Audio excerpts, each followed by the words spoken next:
मैं 10वीं में पढ़ने वाला एक लड़का हूँ। मुझे अपनी क्लास की लड़की से प्यार हो गया है।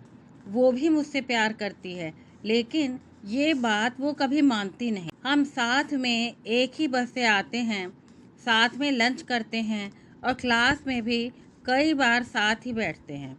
वैसे तो उसे कुछ भी बनाना पसंद नहीं है, लेकिन फिर भी वो कभी-कभी मेरे लिए मैगी बना के लाती है। सब कुछ सही चल रहा था। मुझे मालूम था एक दिन वो खुद मान लेगी कि वो भी उतना ही प्यार करती है मुझसे जितना कि मैं उससे। स्कूल के टूर पर हम साथ ही थे दिन भर। हम दोनों को आगरा का ताजमहल देख के कुछ लगा जिसे मैं बता नहीं पाया, लेकिन वो समझ गई थी। रात में लौटते हुए बस में जब अंताक्षरी खत्म हो गई, सब सो गए। बस में अंधेरा था। करीब 2 से 3 बजे के बीच मैंने उसे किस किया। वो थोड़ा झिझकी, लेकिन मुझे वैसा लगा जैसा कभी लगा ही नहीं था। राजा हिंदुस्तानी का आमिर समझने लगा था मैं अपने आप को। लेकिन तभी इंग्लिश वाली मैडम ने हमें देख लिया। मैंने धीरे से उन्हें सॉरी भी बोला, लेकिन वो मानी नहीं और हमें अलग अलग बिठा दिया। अगले दिन स्कूल में जब वो मुझे मिली तो उसने मुझसे कुछ बात नहीं की, पास भी नहीं बैठी, एकदम नाराज रहने लगी।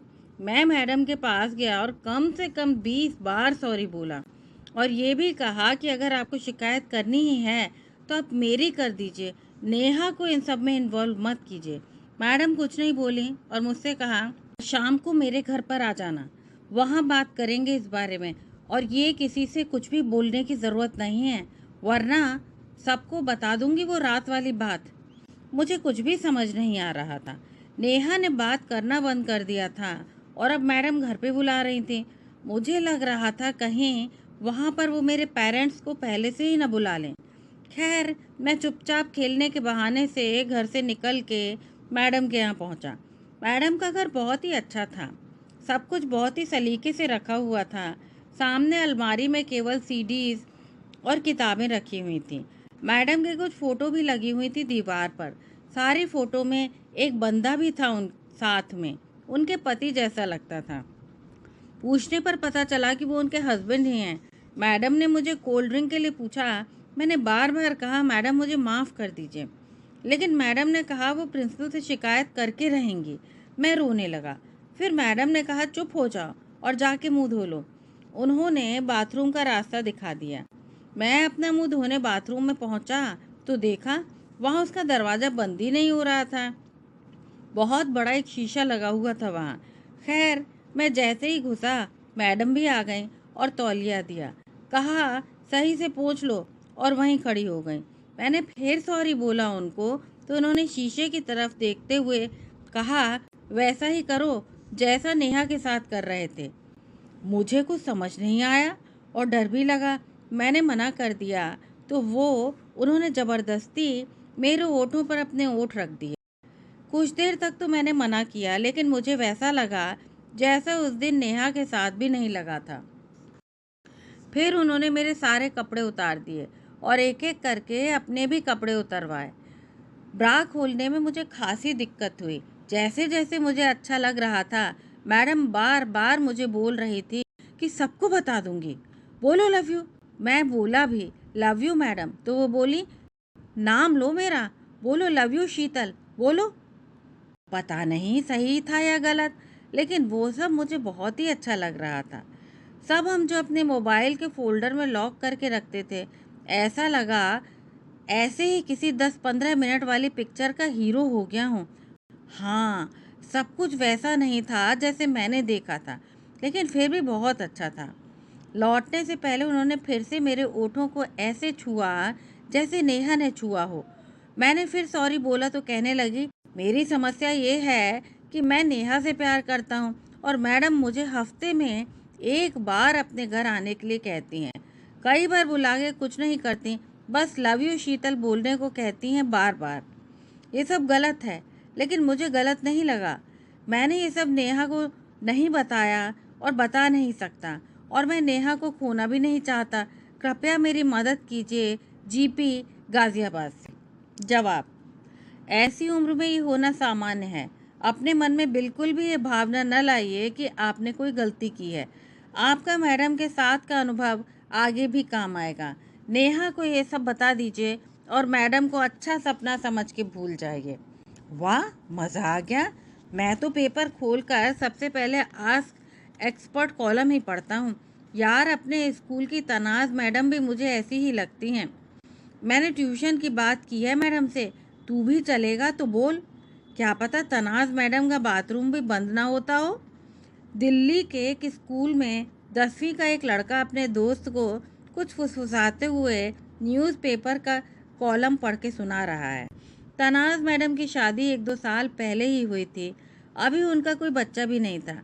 वैसे तो ट्यूशन पढ़ाती नहीं थी, लेकिन प्रतीक ने कई बार रिक्वेस्ट की कि वो पढ़ाई और अंग्रेज़ी को लेकर सीरियस है। मैडम के पास भी शाम को टाइम था। हस्बैंड 8 बजे के बाद ही आ पाते थे। प्रतीक जब मैडम के यहाँ पहले दिन गया तो उसने देखा ड्राइंग रूम में मैम की फ़ोटो भी वैसी ही लगी हुई थी अपने हस्बैंड के साथ, जैसी कि आस्क एक्सपर्ट वाले कॉलम में जो कहानी निकली थी उसमें लिखा था। प्रतीक न्यूज़पेपर से आस्क एक्सपर्ट वाला कॉलम निकाल के रख लिया करता था, जो भी उसको अच्छा लगता था। उसने न्यूज़पेपर वाली शीतल मैडम वाला कॉलम काट के अपने बैग में रख लिया था। तनाज़ मैडम ने प्रतीक को पानी के लिए पूछा और फिर पढ़ाने के लिए 2-3 एक्स्ट्रा बुक्स लिखवा दी और बोली कि कल से वो ये बुक्स लेके आए। प्रतीक ने मोहित की भी बात की ट्यूशन के लिए और मैडम ने ये कहकर मना कर दिया कि स्कूल में ज़्यादा लोगों को पता नहीं चलना चाहिए, और प्रतीक को ये भी समझाया कि मोहित से भी वो यही बोल दे कि मैं उसको भी नहीं पढ़ा रही हूँ, बस कभी कभी तुम कुछ प्रॉब्लम पूछने आ जाते हो। प्रतीक इस बात से खुश हुआ कि मोहित आता तो वो सब शायद कभी ना हो पाता, और अगले दिन मोहित को बोल दिया कि मैडम ने ट्यूशन के लिए मना कर दी। प्रतीक मैडम से बहुत सारी बातें करता कि कौन सी टीचर को बच्चे किस नाम से बुलाते हैं। मैडम भी मजाक में ये सब सुन लेती। कई दिनों तक ऐसा कुछ भी नहीं हुआ जैसा सोच के प्रतीक ट्यूशन लेने आया था। उसने खुद ही अपनी तरफ से एक दिन बहुत हिम्मत की कि आज वो कुछ ना कुछ करेगा, लेकिन उसको डर भी था कि मैडम कहीं कुछ बोल ना दें किसी से। बहुत सोचा, उसको कुछ समझ नहीं आया, तो एक दिन उसने न्यूज़पेपर के आस्क एक्सपर्ट वाले कॉलम की कटिंग वहीं किताब में आधी बाहर करके टेबल पर छोड़ दी, ताकि मैडम उसके जाने के बाद उसको पढ़ पाए।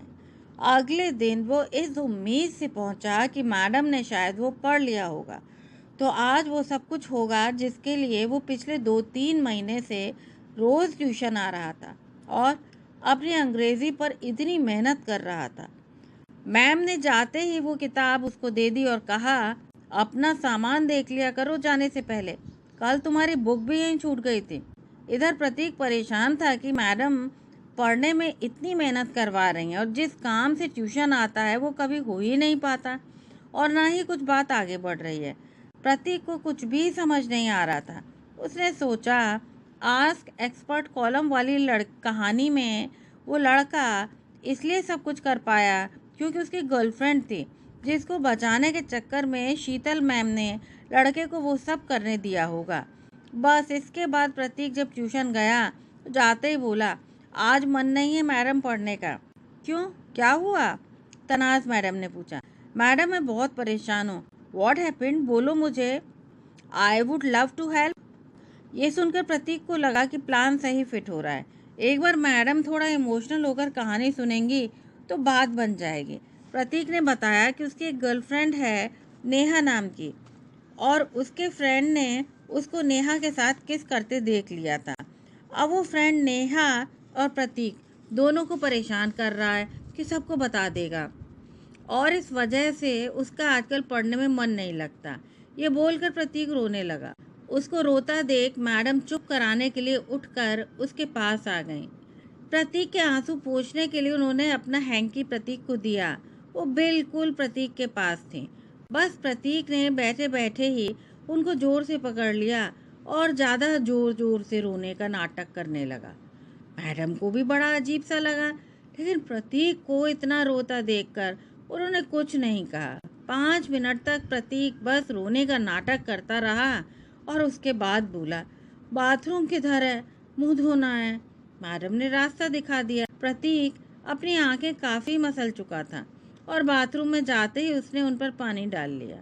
उसने शीशे में देखा, शक्ल से बिल्कुल बुरी तरह से रोया हुआ लग रहा था। बस इसके बाद उसने अंदर से आवाज़ लगाकर तौलिया मांगा। मानी मन प्रतीक बस यही सोच रहा था कि आज बात बन गई। उसे मैडम को गले लगाकर बहुत ही अच्छा लगा था।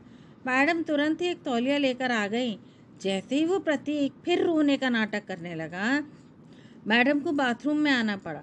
मैडम ने तौलिया प्रतीक के मुंह पर डाल दिया और कहा, Prateek, you are a brave boy, don't worry, I will surely help you out. अब फटाफट मुंह पोंछ लो। जैसे ही मैडम ने तौलिया मुंह पर डाला, प्रतीक को लगा कि कॉलम वाली शीतल ने भी यही किया था। उसने मैडम को जोर से पकड़ लिया और तौलिया मुंह से हटाकर मैडम को और जोर से अपनी ओर खींचा और बोला, लव यू शीतल। मैडम ने प्रतीक को जोर से थप्पड़ लगाया और अपने से दूर धक्का दे दिया। प्रतीक का सिर शीशे से टकराया। इसके बाद पता नहीं क्या हुआ।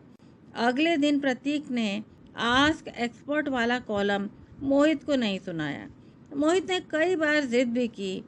अपने सर पर जो चोट लगी थी उसके बारे में भी सबको बस यही पता चला कि ट्यूशन से लौटते हुए फिसलकर गिर गया था। उस दिन से प्रतीक ट्यूशन नहीं गया। ये कहानी बस यहीं तक। यदि आपको ये कहानी अच्छी लगी हो तो कृपया चैनल को लाइक, शेयर और सब्सक्राइब अवश्य करें। धन्यवाद।